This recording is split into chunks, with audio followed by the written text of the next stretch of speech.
Kenapa kita mesti beriman? Mungkin sebagian besar sudah disampaikan Ustaz Felix. Karena ternyata Allah menjanjikan 5 hal dalam Al-Quran bagi orang yang memiliki iman. Jadi kita harus punya jawaban ketika ditanya kenapa mesti beriman. Karena memang orang beriman saja yang dijanjikan oleh Allah untuk mendapatkan 5 keistimewaan yang tidak ditemukan pada orang yang tidak beriman. Tapi kalau sampai siang hari ini kita beriman tidak menemukan 5 hal ini, berarti ada yang perlu disempurnakan dari keimanan kita. Dan ini menjadi PR Ustaz Felix nanti untuk bisa memberikan pesan ini kepada ibu sekalian. 1, Allah berjanji dalam Al-Quran, orang beriman itu pasti akan diberikan ketenangan dalam jiwanya. Itu ada di Quran surah ke-48 ayat yang keempat. Huwallazi anzala as-sakinata fi qulubil mu'minin. Dialah Allah yang menjamin akan menurunkan sakinah, ketenangan dalam setiap jiwa orang-orang beriman. Ibu, orang nyari sakinah itu kadang harus berumah tangga dulu. Makanya ayat rumah tangga itu diantara tujuannya untuk dapat sakinah. Quran surah 30 ayat 21. Wa min ayatihi an khalaqalakum min anfusikum azwaja litaskunu ilaiha. Bukankah ibu ingin berumah tangga untuk mendapatkan samara? Samara kan saatnya sakinah kan? Jadi ada orang ingin mendapatkan sakinah harus berumah tangga dulu. Tapi ada orang yang belum berumah tangga pun itu oleh Allah akan diberikan sakinah sepanjang ada iman. Ingat, bukan di lisannya tapi dalam jiwanya. Huwallazi anzala as-sakinata fi qulub. Ya, bukan, maaf ya, bukan fi fam, bukan di lisan, bukan fi alsinatil mu'minin, tapi fi qulubil mu'minin. Jadi orang beriman itu, kata Allah, jika benar imannya sampai ke jiwanya, aku akan berikan ketenangan dalam dirinya. Jadi kalau belum berumah tangga saja sudah dapat sakinah, apalagi kalau sakinah itu dibawa ke rumah tangganya. Pasti dipastikan 100% orang yang imannya benar sudah pasti di rumah tangganya, sesulit apapun persoalannya, pasti akan dihadapi dengan semua ketenangan yang hadir dalam kehidupannya. Jadi kalau di rumah tangga banyak gelisahnya, sementara ibu mengatakan saya beriman, itu kemudian patut dipertanyakan, apakah imannya sudah sampai ke dalam jiwa atau belum? Jangan-jangan kopi manis dikit bikin status. Uang belanja belum keluar, telat sehari, udah bikin kemudian tulisan di medsos. Ternyata kamu tidak seperti yang aku kira. Ini raja medsos. Baik. Itu 1. Udah disampaikan belum, Ustaz? Belum. 2. Saya agak cepat ya. Nanti pertanyaan biar Ustaz Felix saya yang jawab. Kalau saya cuma nyampaikan aja. Baik. 2. Orang beriman itu langsung dijamin oleh Allah. Dia akan diberikan ketentraman hidup sekalipun tinggal di tempat yang sangat terbatas. Ibu kenal Ashabul Kahfi? Oh, hebat. Ya nggak apa-apa. Ibu, Ashabul Kahfi itu kan, kahfi itu apa artinya? Gua. Gua itu ada 2. Gua itu ada 2. 1 gua sempit yang masuknya hanya cukup bagi 1-2 orang. Itu disebut Hira namanya. Jadi kalau ada gua yang dalamnya ruangannya sempit, yang hanya cukup untuk 1 atau 2 orang saja, yang masuk cuman saya sama Ustaz Felix berdua, nah, misal yang lain gak bisa masuk, itu disebut Hira namanya. Ibu pernah dengar gua Hira? Nabi menerima wahyu di apa? Gua apa? Kenapa disebut gua Hira? Gharun, Hira, gharun, ghar, bahasa Arabnya ghar. Hira itu tempatnya, ya, gharun, tempat yang sangat cukup hanya untuk 1-2 orang saja. Kenapa disebut gharun? Karena di tempat itu hanya masuk 1-2 orang saja. Saya pernah naik ke Gua Hira ke atas, itu memang tempatnya nggak bisa. Kita akan mengadakan pengajian BKSM di Gua Hira, nggak akan cukup. Ya, paling masuk ibu ketua sama wakil aja gitu, yang lain nggak akan bisa ikut. Cuman sempit.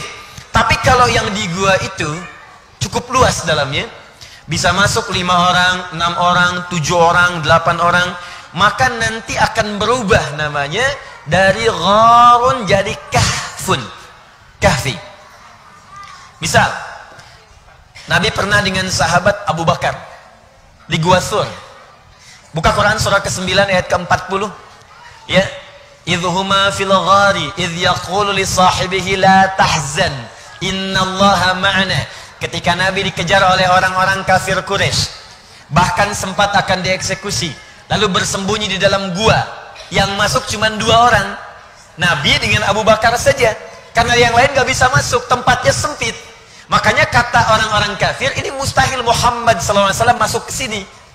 Kenapa? Karena tempat ini begitu sempit, dan jaring laba-laba pun dan sarang merpati pun gak rusak. Makanya mustahil bisa masuk. Tempatnya disebut dengan gharun. Tapi kalau yang masuk bisa 4, 5, 6, 7, maka tempatnya berubah nama menjadi kahfun. Ada surah ke-18 dikenal dengan surah Al-Kahfi. Kenapa disebut surah Al-Kahfi? Karena ada banyak anak muda. Ada yang menyebutkan 7 orang, ada yang menyebutkan 5 orang, 6 orang, 8 orang. Intinya lebih daripada 3 orang, cukup banyak. Masuk ke dalam gua itu. Saya tanya ibu, bu, di gua itu ada penerangan nggak? Ada lampu nggak? Nggak ada. Makanannya gampang atau sulit? Kira-kira tempat tidurnya kalau di gua empuk atau keras? Secara singkat, enak atau tidak tinggal di gua? Tidak. Tapi kok bisa mereka bisa tinggal 309 tahun? Baik. Tidurnya enak, nyaman, tidak ada yang ganggu. Saking gak ada yang ganggunya, 309 tahun tidur itu nyaman. Miring, bahasa Qurannya miring kanan enak, miring kiri enak. Makannya gak usah nyari, tiba-tiba langsung kenyang. Ya, kemudian matahari itu selalu terbit terbenam di setiap penghujung gua. Jadi dalamnya itu gak pernah gelap sempurna.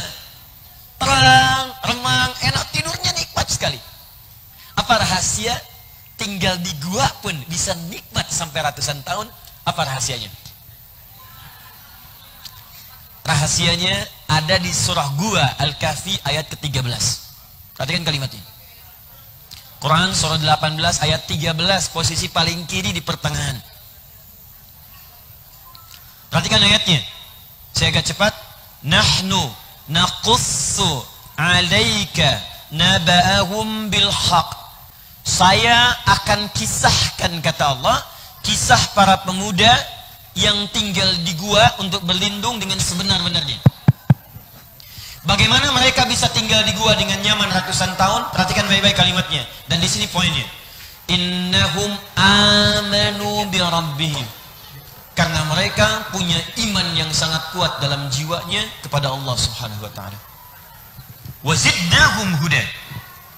Dan dengan keimanan itulah kemudian mereka diberikan semua kemudahan dalam kehidupannya.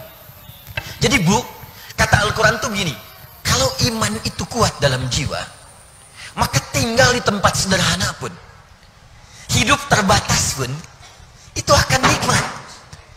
Saking dahsyatnya kaget tuh benda bunyi boom gitu. Gitu. Jadi kalau iman itu kuat dalam jiwa, nggak ada istilahnya terbatas. Tinggal di tempat yang sempit pun, suasana terbatas pun itu akan terasa nikmat. Makan tempe pun nikmat, ada garam pun nikmat, jalan kaki pun nikmat. Tapi kalau iman yang nggak kuat, ibu punya pesawat terbang pun itu selalu gelisah dalam kehidupan.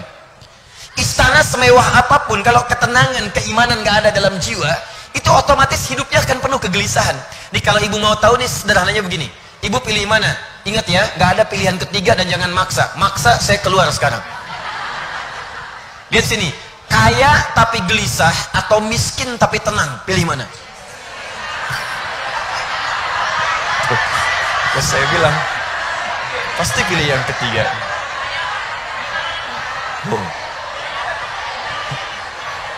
Kan? Saya pamit dulu ya. Jadi ketenangan itu penting, dan iman itu sumber ketenangan. Jadi kalau ada orang beriman belum tenang, berarti ada yang belum tepat dengan keimanannya.